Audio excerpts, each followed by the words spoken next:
Halo semua, selamat datang di channel Permanakun.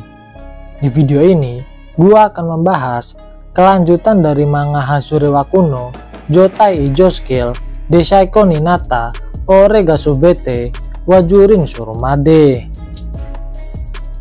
Video ini merupakan cerita dari Tauka Mimoru yang ditransfer ke dunia lain sebagai pahlawan peringkat E. Ia memiliki sebuah misi untuk membalas dendam kepada Dewi Visis yang telah membuangnya ke dalam sebuah dungeon dikarenakan peringkat E yang dimilikinya. Dan video ini adalah pembahasan dari sesudah manga berdasarkan dari cerita light novelnya. Oke, tanpa berbasa-basi, mari kita langsung saja ke pembahasan ceritanya. Cerita dimulai ketika kelompok Sogo mendapat kepungan dari para Oni. Awalnya, para Oni mengira dengan jumlah mereka yang sangat banyak, maka mereka bisa mengalahkan para pahlawan. Namun, mereka justru dibuat kesusahan oleh Sogo seorang diri. Di sisi lain, Sogo merasa senang. Akhirnya, ia mendapatkan skill unik miliknya di saat-saat terakhir ia hampir putus asa. Tak ingin berdiam diri, Sogo pun segera mengaktifkan teknik tersebut dengan berkata Silver Word. Setelah itu, muncul sebuah bola cair perak yang mengambang di udara tepat di depan mata Sogo. Melihat hal itu, Sogo pun menjadi bingung. Segera, ia pun membuka papan skill miliknya. Namun, ia juga tak menemukan cara untuk menggunakan teknik tersebut. Di saat kebingungannya, monster yang lebih besar pun muncul dan mendekat ke arah Sogo. Meskipun Sogo menggunakan teknik kisaunya, namun ia tak dapat mengalahkan monster yang lebih besar dari para Oni tersebut. Di lain tempat, teman-teman Sogo sedang kesusahan untuk menghadapi monster yang memiliki ukuran sedang. Melihat hal itu, Sogo pun segera melemparkan tombaknya untuk mengalahkan satu monster yang akan melukai salah satu temannya. Kemudian, Sogo pun segera mengambil pisau kecil yang berada pada pinggangnya. Dengan memanfaatkan teknik kisau, Sogo pun bergerak dengan sangat cepat untuk menusuk monster Oni yang lebih besar yang ada di depannya. Seketika, monster itu pun mengerang kesakitan akibat tusukan Sogo. Setelah itu, monster itu pun mulai berlari dan mengamuk ke arah Sogo. Sogo yang melihat hal itu segera berlari untuk menjauh sembari mencari senjata untuk melawannya. Di tengah keputusasaan Sogo, tiba-tiba bola cair dari teknik Silver Word tiba-tiba berubah bentuk menjadi sebuah pedang. Segera, Sogo pun mengambil pedang tersebut dan mulai menebas ke arah Oni yang mengejarnya. Sogo sangat terkejut dari kemampuan pedang yang ia gunakan. Sogo berpikir kemungkinan kemampuan uniknya itu dapat membuat senjata sesuai dengan apa yang ia inginkan. Setelah itu, Sogo pun mulai bergerak ke arah Oni yang lebih besar. Awalnya, Sogo berniat untuk mengincar bagian kepalanya. Namun, monster Oni ini telah bersiap untuk melindungi bagian kepalanya. Ketika Oni tersebut menghentakkan pukulannya ke tanah dan membuat awan debu, Sogo segera bergerak dengan cepat dan menusukkan pedangnya ke bagian kaki monster tersebut. Sebenarnya, Sogo telah mengetahui bahwa serangannya tak akan efektif. Namun, tiba-tiba pedang yang Sogo gunakan ukurannya berubah menjadi besar. Menurut Shogo, meskipun berubah menjadi besar, namun pedang ini masih tetap ringan seperti sebelumnya. Segera, Shogo pun menggunakan pedang tersebut dan membelah Oni tersebut menjadi dua. Akhirnya, Shogo mengetahui bentuk asli dari skill uniknya ini. Skill ini dapat membuat senjata, baik bentuk dan ukuran, sesuai dengan keinginan penggunanya tanpa menambah bobot dari bentuknya. Setelah itu, Shogo pun segera mengubah pedangnya menjadi dua buah. Dengan kedua pedang yang ada di tangannya, Shogo pun segera menerjang ke para monster yang ada di sekitar formasi teman-temannya. Dengan pergerakan dari teknik Kisou yang cepat dan kemampuan untuk mengubah senjata ini, keduanya sangat cocok digunakan untuk melawan banyak monster. Terlebih, ketika Shogo melemparkan senjatanya, maka senjata tersebut akan kembali lagi ke arah Shogo. Seiring berjalannya waktu, Ayaka Shogo berhasil membantai para monster Oni yang ada di sekitarnya. Namun, Shogo menyadari bahwa meskipun ini teknik yang hebat, teknik ini masih mempunyai sebuah kelemahan. Teknik ini terkadang mengubah ukurannya sendiri agar sesuai dengan musuh yang dihadapinya. Selanjutnya, ada batas di mana ketika Shogo melemparkan senjatanya, maka jika targetnya semakin jauh, maka semakin kurang efektif pula serangan dari teknik ini. Dan yang terakhir, semakin lama Shogo menggunakan teknik ini, maka damage yang dihasilkan akan semakin berkurang. Kemudian, Shogo pun segera menonaktifkan tekniknya untuk menghemat MP yang dimilikinya. Di saat ia akan bergabung kembali dengan kelompoknya, tiba-tiba muncul komandan penjaga kastil Guila Height dari balik awan debu dengan menunggangi seekor kuda. Ketika komandan Guila mendekat ke arah kelompok Shogo, tiba-tiba tubuhnya terjatuh dengan banyak bekas luka tusukan yang ada di tubuhnya. Rupanya, komandan Guila Height telah tewas akibat luka yang diterimanya. Kemudian, Shogo dan kelompoknya kembali bergerak ke arah tembok utara sambil menghabisi monster yang mendekat. Sesampainya di dekat tembok utara, rupanya masih terdapat pertarungan antara sisi manusia dan para monster, meskipun saat ini sisi manusia dalam posisi terjepit, namun masih bisa memberikan perlawanannya. Melihat hal itu, Shogo dan kelompoknya pun segera bergabung untuk membantu mereka. Shogo segera mengaktifkan skill Silverboard-nya kembali dan membantai monster-monster yang ada di sekitar tembok utara. Melihat hal itu, Murota Eri, salah satu dari anak buah Kirihara, hanya bisa melongo melihat kekuatan dari Ayaka Shogo. Menurutnya, Shogo seperti orang yang berbeda dengan orang yang ia kenal. Setelah itu, Ikumi berkata sambil ketakutan melihat teman-temannya mati akibat dari serangan monster. Mendengar hal itu, Shogo pun berusaha untuk menenangkannya. Kemudian, Shogo juga menceritakan apa yang telah terjadi kepada kelompok mereka. Mendengar hal itu, Murota pun sangat terkejut dengan apa yang terjadi dengan Oyamada dan para Sain Jonato. Namun, di sisi lain, mereka masih belum mengetahui bagaimana keadaan dari Bane Wolf dan Agit putra tertua dari Sain Jonato.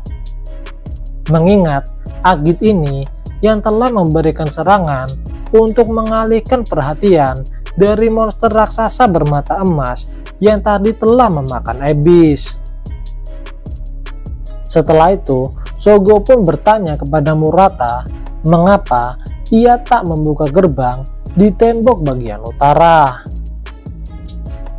Dengan tatapan ketakutan, Murata menjawab bahwa monster telah membanjiri wilayah di luar gerbang bagian utara. Mendengar hal itu, Shogo masih berpikir bahwa para pasukan masih bertarung dengan para monster dan ia harus membantu mereka. Namun, tiba-tiba muncul 3 monster humanoid raksasa dari arah gerbang bagian selatan menuju ke arah kelompok Shogo. Rupanya, ketiga monster ini adalah monster yang awalnya dilawan oleh Bane Wolf. Itu dibuktikan dengan pedang raksasa Bane Wolf yang masih tertancap di salah satu tubuh mereka. Meskipun mereka mendapat luka parah, namun para monster tersebut masih mampu bergerak dengan cukup cepat. Tiba-tiba, ketiga monster tersebut menembakkan sesuatu ke arah kelompok Shogo. Setelah menghindari lemparan tersebut, tiba-tiba mereka dikejutkan bahwa yang dilempar oleh para monster tersebut adalah kepala dari salah satu Senjonato yang bernama White. Dengan begini, ketiga Senjonato telah terkonfirmasi tewas dan hanya meninggalkan Egit, putra tertua saja. Melihat hal itu, Shogo memerintahkan yang lainnya untuk bersiap, sedangkan dirinya mulai bergerak untuk menghadapi monster tersebut. Shogo ingin membalaskan dendam dari White dan juga Bane Wolf. Ia akan memanfaatkan situasi ini di mana para monster tersebut telah mendapat luka dari serangan sebelumnya. Shogo segera mengaktifkan Silver Ward dan maju ke arah para monster tersebut. Ia tak peduli meskipun tubuhnya akan rusak akibat dari beban berlebihan, namun ia tetap bertekad untuk mengalahkan monster tersebut. Segera, Shogo pun melompat dan menancapkan pedangnya ke salah satu kepala monster tersebut. Kemudian, Shogo pun meneriakkan sihirnya, yaitu Inner Bomb. Seketika, ledakan api pun muncul dari ujung pedang Shogo dan menghancurkan kepala dari monster tersebut. Kemudian, Shogo pun juga mengulanginya lagi kepada monster yang tersisa. Dengan demikian, Shogo berhasil mengalahkan ketiga monster humanoid raksasa itu. Melihat hal itu, semua orang pun sangat terkagum dengan teknik milik Shogo ini. Mereka seakan tak percaya dengan kemampuan peringkat es yang dimiliki Shogo. Di satu sisi, Shogo mendapatkan kenaikan level setelah menghabisi ketiga monster tersebut.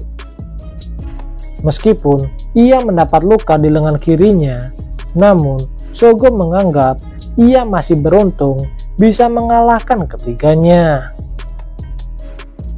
Shogo berterima kasih kepada Bane Wolf yang telah memberikan luka parah kepada para monster tersebut sehingga ia bisa mengalahkannya. Di tengah keheningan sesaat tersebut, Shogo segera berbalik dan memandangi para gerombolan monster dari gerbang selatan yang mulai mendekat. Rupanya, ketiga monster tadi hanyalah ujung tombak dari pasukan monster yang menerobos dari gerbang selatan. Di satu sisi, Shogo juga merasakan keringat dingin ketika gerbang utara juga berhasil diterobos oleh para monster ogre dalam jumlah yang sangat banyak. Setelah itu, cerita pun berganti. Saat ini, kelompok Touka sedang membasmi para monster yang mereka temui di jalur bagian utara wilayah monster bermata emas. Sebelumnya, ada sebuah teriakan dari monster yang sangat kencang. Dan setelahnya, para monster pun mulai menyerang ke arah kelompok Touka. Meskipun Touka dan yang lainnya tak mengetahui sumber dari suara tersebut, namun mereka masih tetap yakin untuk tetap bergerak ke tempat yang telah mereka tentukan. Tak berselang lama, muncul seekor burung yang terbang mendekat ke arah kelompok Touka. Rupanya, burung tersebut adalah familiar milik Erika. Erika berkata melalui burung tersebut tentang situasi yang terjadi di benteng Kastil Putih yang saat ini sedang dituju kelompok Touka. Erika menjelaskan saat ini benteng tersebut telah diserang oleh pasukan iblis dan monster dari hutan. Di sana sudah terdapat pasukan Magnari, Alion, Bakuos, dan juga Nea. Terlebih, pasukan Nea saat ini dipimpin oleh Putri Cattleya. Mendengar hal itu, ekspresi Seiras pun langsung berubah menjadi cemas. Touka bertanya bagaimana dengan keberadaan dari Dewi Visis. Erika menjawab bahwa saat ini Dewi Visis dan pahlawan peringkat es yang bernama Kirihara, mereka berdua telah pergi ke bagian front timur. Mendengar hal itu, Touka pun merasa lega bahwa saat ini Dewi Visis tak berada di benteng tersebut. Apalagi saat ini Touka belum memiliki kekuatan yang bisa mengalahkannya. Di satu sisi, Erika tak mengetahui pahlawan siapa saja yang ada di dalam benteng. Namun yang pasti, saat ini pasukan manusia sedang terdesak akibat serangan dari para monster dan pasukan iblis. Apalagi terdapat monster tipe humanoid dan pasukan elit Raja Iblis yang merupakan salah satu kekuatan utama dari ras iblis. Dengan situasi saat ini, Erika tak terlalu yakin dengan pasukan umat manusia akan bisa memenangkan pertarungan di benteng Kastil Putih. Erika berkata agar Touka tak menahan diri untuk menggunakan senjata yang telah diberikannya. Meskipun itu senjata sekali pakai, namun Erika menjamin bahwa senjata itu cukup kuat untuk melawan musuh. Serta Touka tak perlu mengkhawatirkan tentang kereta sihir yang ia gunakan. Mendengar hal itu, Touka pun berterima kasih kepada Erika atas bantuannya. Dan segera, familiar Erika pun pergi meninggalkan kelompok Touka. Mendengar semua informasi itu, Seiras merasa khawatir dengan If dan Touka yang memutuskan untuk ikut bersama untuk membantu Putri Cattleya. Namun, keduanya meyakinkan Seiras bahwa mereka bisa melindungi mereka sendiri dan akan tetap bersama Seiras. Setelah itu, If dan Touka pun segera menggunakan tombak yang ada di samping kereta kuda untuk menyerang para monster yang mulai mendekat. Tombak ini mempunyai kemampuan untuk mengeluarkan api dari ujung tombaknya. Di satu sisi, banyaknya monster yang mendekat sangat menguras stamina dari kelompok Touka. Apalagi saat ini Touka memanfaatkan kekuatan Pigimaru untuk bertarung dengan sisi 360 derajat. Namun, meskipun begitu, bagi Touka ini tak ada apa-apanya jika dibandingkan dengan dia yang dibuang ke dalam dungeon. Setelah beberapa lama, akhirnya para monster yang mendekat sudah mulai berkurang. Toka menduga bahwa tak lama lagi mereka akan segera tiba di benteng Kastil Putih. Segera Toka pun mengeluarkan topengnya dan memerintahkan yang lainnya untuk menggunakan penyamarannya. Mendengar hal itu, If pun bertanya. Awalnya, kelompok Toka akan menuju ibu kota Magnari dan menyelinap ke front selatan sebagai tentara bayaran. Namun, jika saat ini mereka langsung bergabung dalam pertempuran, maka Toka akan langsung diketahui sebagai pahlawan dunia lain dikarenakan kekuatannya. Mendengar hal itu, Toka pun segera mengganti rencananya. Ia berkata, meskipun ini rencana darurat, kita akan mengelabui mereka semua, dan aku rasa aku akan membangkitkan sesosok hantu. Mendengar hal itu, If pun merasa bingung. Namun, Toka berkata, yang lebih penting, ia berharap bahwa Putri Cattleya harus tetap aman sampai mereka tiba di sana. Serta, semoga saja umat manusia masih mampu untuk bertahan dari serangan ini. Segera, Toka pun menggunakan topengnya dan meminta Slay agar lebih cepat bergerak.